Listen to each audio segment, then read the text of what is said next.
കേരളത്തിൻ്റെ ഉത്സവമായ ഓണം നമ്മൾ ഈ മറുനാട്ടിലും ആഘോഷിക്കുകയാണ്.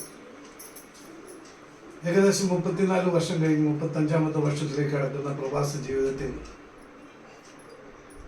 എൻ്റെ സഹധർമ്മിണി ഷീലയും എനിക്കുണ്ടായ 3 കുട്ടികളായിട്ടുള്ള ആതിര, ഐശ്വര്യ, അനുഗ്രഹ സന്തോഷത്തിൻ്റെ സമൃദ്ധിയുടെയും ആഘോഷമായ ഓണം ഇന്നും ഞങ്ങളിവിടെ ആഘോഷിക്കുകയാണ്. യുവ സമർത്ഥമായ സദ്യ ഒരുക്കി ആഘോഷിക്കുന്ന ഈ വേളയിൽ ഒരുപാട് സന്തോഷം തരുന്ന കാര്യം എന്താണെന്ന് വെച്ച് കഴിഞ്ഞിട്ടുണ്ടെങ്കിൽ എൻ്റെ 3 പെൺകുട്ടികളും സ്വന്തം കാലിൽ നിൽക്കാൻ പ്രാപ്ത ആയി എന്നുള്ളതാണ്. ജീവിതത്തിൽ ഓരോ അച്ഛനമ്മമാരും ആഗ്രഹിക്കുന്നത് കുട്ടികൾ നല്ല നിലയിലെത്തുക, ജീവിക്കുക, അവർ സ്വന്തം കാലിൽ നിൽക്കുക എന്നുള്ളതാണ് ആദ്യ കടമയായിട്ടുള്ള.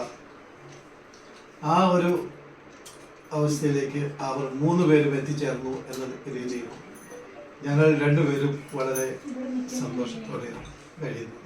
ഇന്ന് ഈ ഓണത്തിന് വീട്ടില് അത്തപ്പൂക്കളം ഒരുക്കിക്കൊണ്ട് ഓണത്തപ്പനെ വരവേക്കാൻ ഞങ്ങൾ എല്ലാവരും തയ്യാറായി. പഴയ തലമുറയിൽ നിന്ന് പുതിയ തലമുറയിലേക്ക് ഈ മറുനാട്ടിലും ഓണം പറിച്ചു നടാൻ നമുക്ക് കഴിഞ്ഞു എന്നുള്ളത് ഒരുപാട് സന്തോഷം തരുന്നു. എല്ലാവർക്കും എൻ്റെ ഹൃദയം നിറഞ്ഞ ഓണാശംസകൾ.